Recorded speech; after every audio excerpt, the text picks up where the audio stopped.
and heighten our chances of bringing her home safely. I just want like Asia to know if she's watching, we love you and we miss you and we just want you to come home.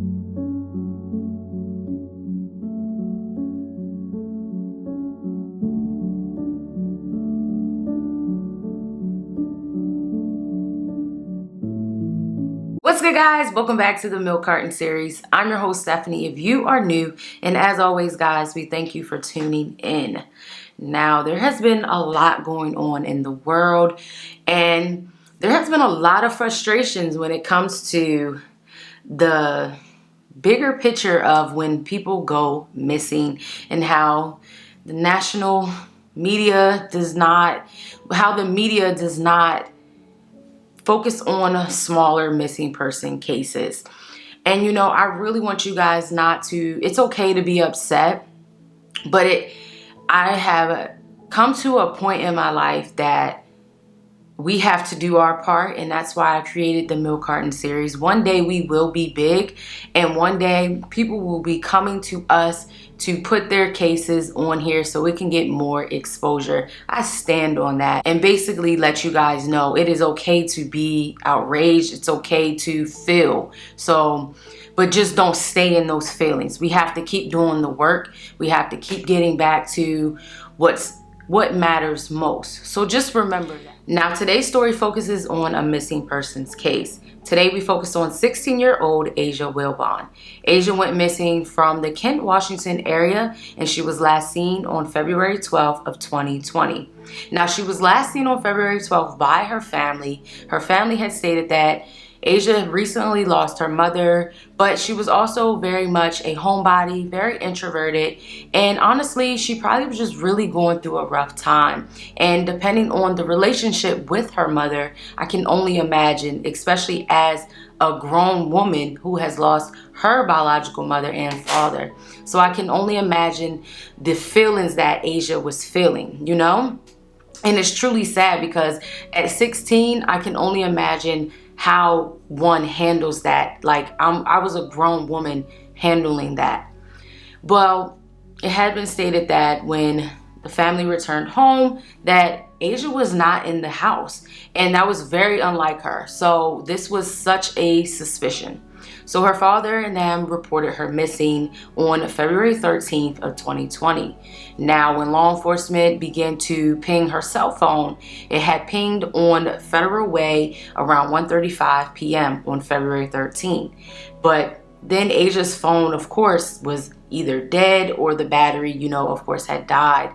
But nonetheless, that was the last sighting of Asia. Now, her family and friends did begin to post flyers around this area where she was last seen, but hardly any new information turned up about her disappearance. Very happy to keep her story going.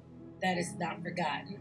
I know that miracles happen and missing children come home every day, and we're hopeful that that will happen for us. We just love her. We miss her. There's a big chunk of our life that's missing, and we just want it back. Like every day I wake up in the morning, that's the first thing that hits my mind. Where's my baby?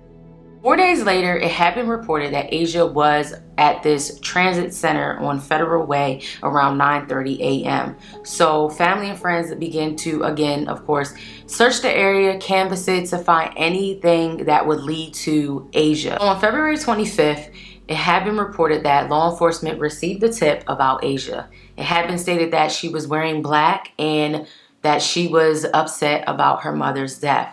That was the only new information to turn up about Asia. There has not been any new leads, and it has been stated that she may have ran away. Regardless of the situation, she deserves to be found. Her family deserves to know where she is, and it truly sucks because this world is a cold one, as we can see, and I just pray that she's safe. And whenever she's ready, she will let her family know. I'm praying that that is the outcome, you know, because we have seen so many young girls and young guys go missing and it never turns out good. So I really do pray that her family gets the information that they seek, because I can only imagine how that feels, you know, especially as the father and then your daughter, you know, you don't know where your daughter is. That is a hurtful feeling, and that is something that, you know, probably is eating him up because he doesn't know where his child is at. And in one of the articles that I read, it had been stated that her father does not believe she ran away. He believes that maybe she went to get some air and, you know, she had every intentions of returning home, but maybe something had happened. And I really do pray that that is, you know, not pray that that is the outcome, but I pray that she's safe. I pray that she is okay, because again, so many things happen in this cruel world. And when you never hear of these cases or young girls who go missing, especially classified runaways, you hardly get any information about them whatsoever. I swear that is always the case. So on the day of her disappearance, Asia was listed at around 5'2" or 5'3", weighing around 130 to 135 pounds, with brown to black hair, and she would always wear it in a pulled up bun. Now that her family does state that she has noticeable dimples, and she was last seen wearing a black jacket with black jeans. As always, everything will be linked down below so you can go and check it out. And as always, when we end our videos, we are sending the family love and light, and I am praying that Asia makes a safe return home. So as always, guys, I'll see you in the next video, and I'm sending everyone positivity out here in this crazy world that we are living in. Bye, guys.